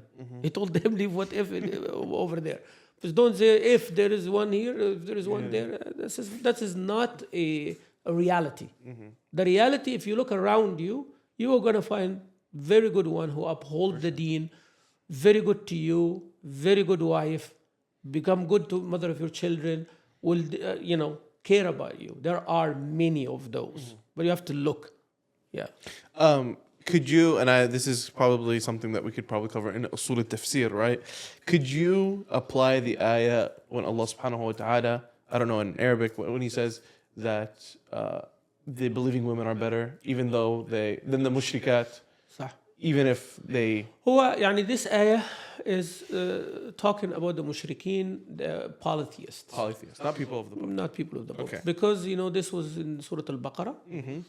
And Surah Al-Baqarah came early in Medina. Surah Al-Ma'idah came late in Medina. Okay. That's why Sayyida Aisha radiallahu anha was saying that, if you find a rule, to go Surah Al-Ma'idah. Okay. And if there is a rule in Baqarah and other surahs, and then Ma'idah is the one that came last. So Al-Ma'idah says Al-Muhsanatu min al-Mu'minat wal-Muhsanatu min alladhina utul kitab. Okay. But subhanallah, nobody applies Al-Muhsanat min alladhina utul kitab. From the people of the book, she has to be a chaste woman. She has to be upholding her religion and really, really have the morals and the manners of a committed Christian or Jew, not just by name. Yeah. Whatever you can overlook in Islam, you cannot overlook in other religion. Yeah. You may overlook because she's originally a Muslim, her parents are Muslim and all over that. But when you go there, it's stricter rule. The rule is stricter. You have to get someone who is family oriented. She upholds the rules of her religion. She is a religious person. And she does not have a problem with your religion ruling your life. Yeah. And that is the most important part that everybody ignores. That's why when I have a child, said, I'll take him to church like you take him to the mosque. No. That's from the beginning, Islam rules between us. But your private life to worship, it's yours. Even in her room, she wants to put a cross or she wants to worship, that's fine. But you cannot tell the children to worship according to your way. Yeah. You can't. There has to be an agreement from the beginning that the children will be raised Muslims. And that is the most overlooked and not respected rule in the West. That's why many scholars said, don't marry from the people of the book. Really? Yes, because it's open here. What is going to guarantee you? If you divorce and she leaves the religion of Islam, then what? SubhanAllah. I've heard, and you correct me if I'm wrong, I've heard that there's some scholars who say that you could only marry people of the book in like Dar al-Islam. Sahih. Well, that's not Dar. That is the reason I said. Yeah. Taban, there is no dalil for that. Well, of course. That's the ijtihad, which I agree with, to a certain extent. Sometimes even I know many of the convert brothers and sisters will not be happy with that, but that's an issue. If a person who's converted marry and their deen is not that strong, and then they give up the deen later on, what you're going to do in a country that does not recognize religion? Yeah. He's the father or the mother, and they left Islam and became back Christian or a Jew, or left the deen altogether, become an atheist or whatever, and then they have the custody of the children and they have that. Then what are you going to do? Do you see different types of issues in interreligious marriages? Right, I do. Like different from a Muslim marriage? Right, absolutely. Like now, it's not as flared as it was like 10 years ago, but many Muslim women who want to marry a non-Muslim man. Really? Oh, yes. And they want to call it interfaith marriages. People even approach me like, okay, Sheikh, he can say the Shahada, and then I discover like after I do the Islamic marriage, they're going to do the Christian or Jewish marriage. So basically that tells you that people don't care about either. Yeah. They don't care about either. It's just more of a satisfying both families and whatever. And that marriage is never successful. Never successful. Wow. I saw many marriages. Like a woman insisted to marry someone non-Muslim, and a year or two, they have a child and everything. And then, she didn't like it. And because she was running behind her emotions and not respecting that Islam actually looks at the bigger picture. Islam looks, Allah is the one who created you. And He is the one who told you cannot marry except a Muslim man. A man can marry a non-Muslim woman with conditions. It's not like an open game, But they insist and then they pay for it later. Another issue is that Muslim men marrying non-Muslim women without also being ready, without understanding the culture, without tending to their needs, that they are a beginner, like a child, beginning to learn, expecting a lot, then leading to that person leaving Islam later on, like a Muslim wife, you know. Yeah. Also, I see that once a woman converts or reverts to Islam, lots of brothers, you just want to marry because, you know, she's beautiful or she's good or whatever. And again, same problem. I see also that some people, they want to use that to save money because of the culture. They require a lot and all of that. And then, so in my thesis, actually, I said that Islamic centers have to act like the wali of those reverts. And they have to, and I say to any revert woman, if anybody from the community approaches you for marriage, go talk to the sheikh or the administration, let them teach you your rights, write you a good contract. They become like your wali, and, you know, make sure that the man actually going to teach you and take your hand, you know, to become a good Muslim. SubhanAllah. Speaking of, Sheikh, question that comes to me is that when a Muslim man marries a non-Muslim woman, what specific issues come through that? Because there's some people who they marry a non-Muslim woman, and subhanAllah, them wanting to hold on to their deen, they get more religious. They get closer to Allah, while his wife is still non-Muslim. What advice would you give to to those people? And then also, what issues do you feel like they run into? And have you seen that case? The wife is not Muslim? The wife is not Muslim. Wallah, I seen extreme cases. Okay. Like the wife is not Muslim, and she is opposing everything Islamic that the man does.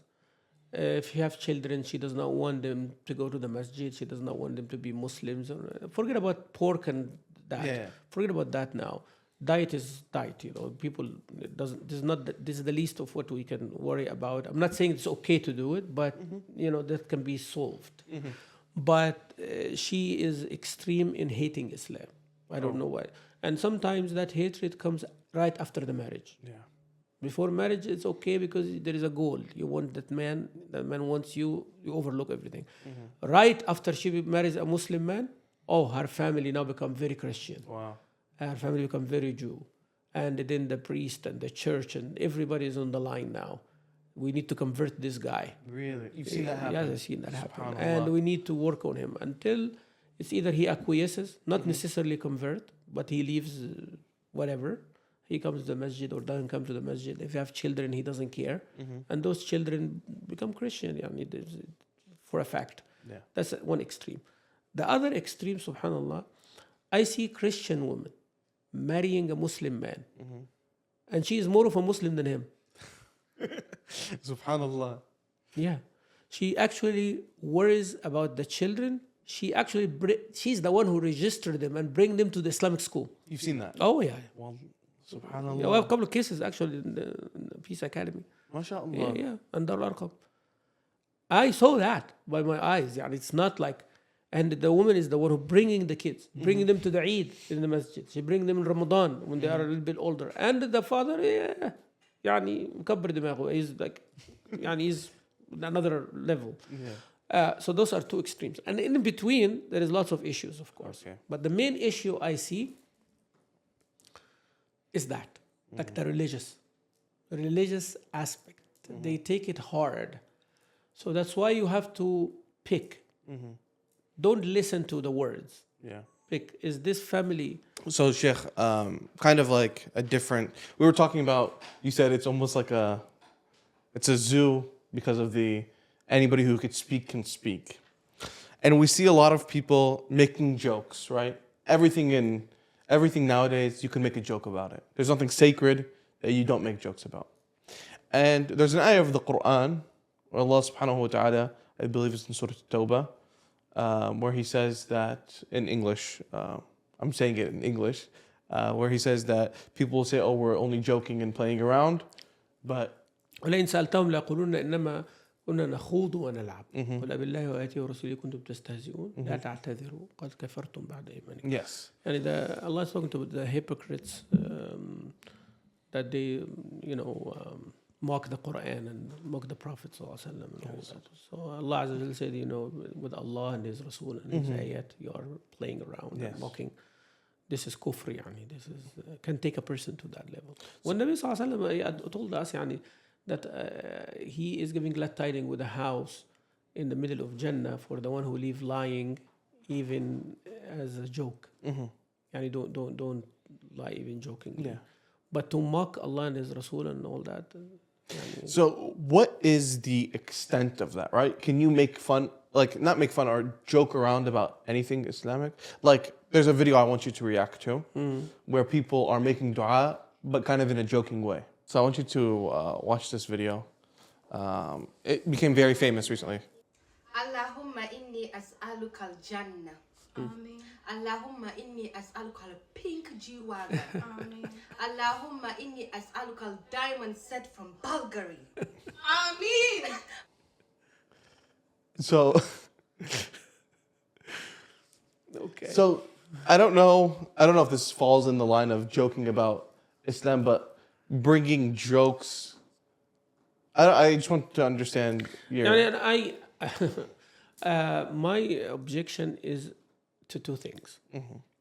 Not what she's asking, by the way. Of course not. What you're asking Allah, you can ask Allah for the G-Wagon pink or the purple. It doesn't matter. You can paint it whatever color you want. Diamond set is okay. You can ask Allah Azza wa Jal for anything you want. No problem. Yes. The way it is made and the context it is made, the way she's doing it, as if this is something that you shouldn't be talking about. The assumption again is that this is fun. Yes. But that's a serious stuff. You can ask Allah if you really want it. But why you are making it as a joke? So this is not something like, you do it in a joking way. So assuming that these are things that you should not be asking in your dua, and I'm asking to make fun. Yeah. That itself is not good. Then again, you are saying it in a context like where everything goes. Yeah. That should not be. She's making fun of the dua itself, like the dua as ibadah. Yeah. You do not play with that. A person can make dua to have a new shoes, no problem. But when you make dua look like it is something that you can make fun with, that's not acceptable. You could not make dua. You cannot make fun of ibadat. Yes. I see lots of people make fun of salah. Somebody sleeping, they make a janaza on him, and he wakes up and he says, "I'm still alive," and they laugh about it. You do not, because that creates a culture of no sacredness. No, we do not play around. That's why some of the ulama said if a person uses an ayah of the Qur'an, referring to something else, they actually reach to the level of calling him kafir. So if somebody, for example, that's like extreme. If my son's name is Musa, they said, "Ya Musa, aqbil wa la takhaf." Some of the ulama said that's kufr.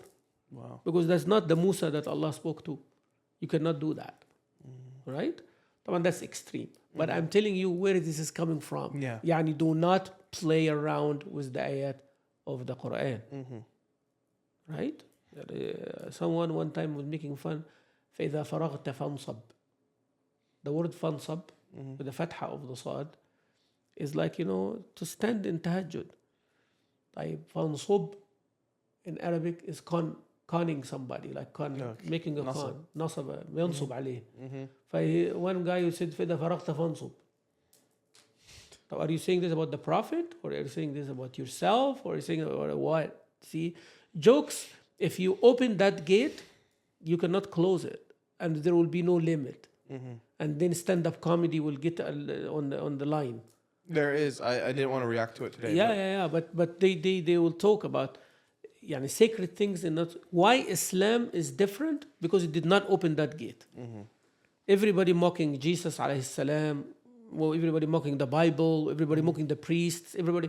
But our system is based on respect. Respect of Rasulullah is respect of Allah Azza wa Jal. Respecting the ulama is the respect of the ilm that they are carrying. And the ilm they are carrying is the deen of Allah Azza wa Jal. You cannot play around with that. So do not joke about salah. Do not joke about dua. Do not joke about recitation of Qur'an. Don't joke about these things. No joking around, period. For sure. Like there's some people who and the famous TikToks in Shabab, like my age, they make these viral videos where somebody's in salah and then right before they say salam, they pretend to fart and then That's not right. That's not right. And just to make a joke out of like, my feeling during this now, time. if a person making an educational video, that's another different thing. But the education would not be that explicit either. But once you do that, you lose the respect. And you have to know that this is Deenullah Azza wa Jal. And you are doing this in front of Allah. Yani, He's watching you and you are doing this, mocking His religion. No, you have to have respect for the deen. That respect will go to your children or to the next generation. So, I will say this is haram to even joke about it. Even a light joke, don't even do it. Keep Islam as a respected religion for you and for everybody else. SubhanAllah. Last thing, Sheikh, before I let you go, inshallah, is we had a suhoor fest at our masjid Salam in Spring, Texas. The youth director is sitting right here. Yes, there's our youth director. We actually have an audience, alhamdulillah, this time. So we had a suhoor fest. And something that you made a video about is don't free mix. This is Ramadan. This is the sacred time. Have fun, but don't forget where you're at. I made a similar video. And the office of the youth director, of youth development rather, they posted it. And we made sure that was something that we wanted to be sure of. Now, throughout America, this Suhoor Fest has become like the new fad. Every community is doing Suhoor Fest. And recently, I showed you the videos before the podcast to give you the context of what I wanted to talk to you about, of how it was a lot of free mixing. And you kind of saw the type of people who were there, and the backlash that they got. And I wanted to get your thoughts on these types of suhoor fests and the backlash. Was it valid or not? Okay. You already mentioned something very, very important. I made a video, and you made a video, and our youth director, he's on the same line from our mentorship class and all that. So this is what we owe to our community. Guidelines. Make guidelines. And why you see it as a bad thing? But if you open it, you do not have guidelines, you do not have rules, you do not have standards. People will create their own. That's at your job, at my job, at the streets, the traffic, relationships between men and women. You create bars. There are the rules of the bars different from the rules of the church or the synagogue. For sure. Or they're different. Workplace, different. So you create your own rules, guidelines, and standards. And then also, there is repercussions. If you break the rule, that's what happens. So you cannot create a very good idea. Actually, Suhoor Fest is a good idea. Yani you're bringing people to the masjid. If you have your own standards and everything, not everybody is going to come. That's number one. Number two, when people come, they have guidelines to go by. People respect guidelines. And those who do not respect it, they are breakers of the rule. Then you have also a way to, because there is a kind of a contract. It's a social contract. Please come with decent clothing. If you have that announced and somebody come with indecent clothes, you have the right to say, no, I told you and you are not respecting. But you leave it open, in America here, you leave it open. Then you come there and you blame them after. I really don't see. I see from the bright side. I'm old enough now to always look at the concept. The concept of bringing people to have suhoor together in America actually is something nice. It's something, and that shows you how the youth are hungry for gatherings. They want social gatherings. They want to be in the masjid. By the way, if you make the suhoor fest in a parking lot somewhere, they will still come. Yes. Right? What you see here, you are not agreeing with, can be 10 times worse outside. Right? People in Egypt, in a Muslim country, in the Ramadan nights, they have belly dancing. Yeah. They have people singing. They have shisha. طيب يعني ما هو if you don't have standards, people will make their own standards. Not everybody think about the nights of Ramadan as sacred, as holy, plus 10 and all that kind of thing. Yeah, the actors and actresses in Egypt, those who drink all year long alcohol, يعني, they have iftar or suhoor night, so they go and you find in the suhoor invitation, يعني, you see the videos, the men and the women, they are kissing each other and hugging each other and all of that. And you are blaming the youth here in the United States, يعني. At least they are wearing hijab, the girls. So what I'm trying to say is, before you criticize the whole thing, where are the planners? When we planned it right, I did not get the same negative feedback like we had last year. Why? Because I'm not saying that we reached perfection, but we are on the way for improvement. Because we announced. People respect, by the way. Yes. But once you announce, once you make your rules, then you have the right to tell people why you did not follow the rules. And people respect that. And after a while, it becomes better. So let's plan it. In 5 years from now, we have the perfect suhoor fest. Yes. Why not? And we can make it something all around the nations. Ya akhi, people praying Taraweeh in Times Square now. Yeah. Imagine now if you make suhoor in Times Square. And non-Muslims come and eat. Of course, there will be some men talking to women and all of that. That's not the bad thing. I mean, when you say free mixing or confined mixing or whatever mixing, men and women, they are together. But what they do, do not say, oh, we are free mixing like Hajj. لا, Hajj, because there is no option other than that. Yeah. And now they are actually limiting it. Yeah. Now the women, they have the certain places and certain spots, which is good. But when it is the result of beyond our means, we try ourselves to control it, but not controllable. Do not make this as the standard. Yeah. No, the standard here that the sisters have a line, the brothers have a line. If there is a competition or there is some way that we're talking together, no problem. That's not considered a bad thing. Or a family together or something, there's no problem. And if I have my family and my daughters, and you have your family and your sisters and all of that, and we came across each other and talk, how are you doing? Have them some suhoor, is not an issue here.